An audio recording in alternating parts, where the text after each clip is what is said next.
Kia ora koutou. I'm Mervin Singham, the Chief Executive for the Ministry for Ethnic Communities. I'm joined today by Rebecca Kitteridge. Rebecca is the Director General of the New Zealand Security Intelligence Service. I know many of you have got questions about exactly what does NZSIS do. I'll be posing some of those questions to Rebecca today. For a lot of people, NZSIS is shrouded in mystery.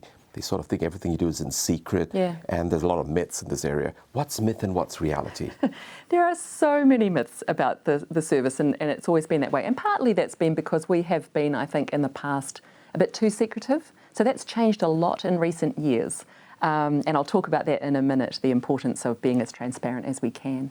But when I think about what the myths are, I think, you know, there's a sense that people have always had that we are reading everybody's emails, that we're monitoring the entire internet.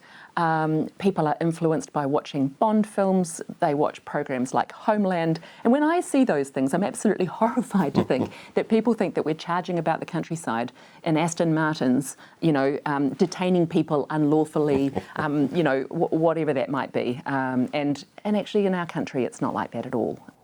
So a lot of people listening to you, Rebecca, right now, they come from different countries where the national security system is very different from New Zealand. Yeah. What's different, do you think, that they need to understand? So around the world, organisations like mine are run very, very differently. And you know, there are places I know where there are all kinds of breaches of human rights that happen through organisations that are, you know, that are security organisations. We are not like that. We operate only in accordance with the law. Everything that we do has to be necessary and proportionate. It has to be lawful. It has to be in accordance with human rights. We are very conscious of privacy and the rights of people to express political opinions, and all of that is enshrined in our legislation. So I think it is really important that people understand that we think about that all the time when we're conducting the work, and also that it's not just me saying it.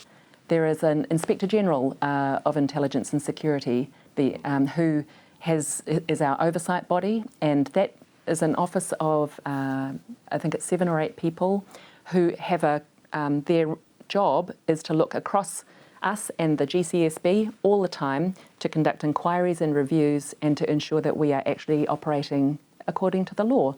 So if anybody at any time feels like they have been, you know, they're bothered about an interaction they've had with us, or they feel like they've been adversely affected in any way, they can complain to the Inspector General, who will look into it. And that Inspector General is completely independent from us.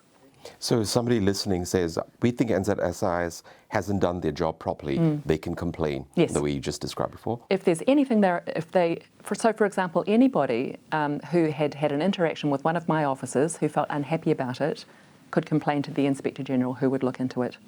And so I would actually encourage anybody who is in that situation to do that.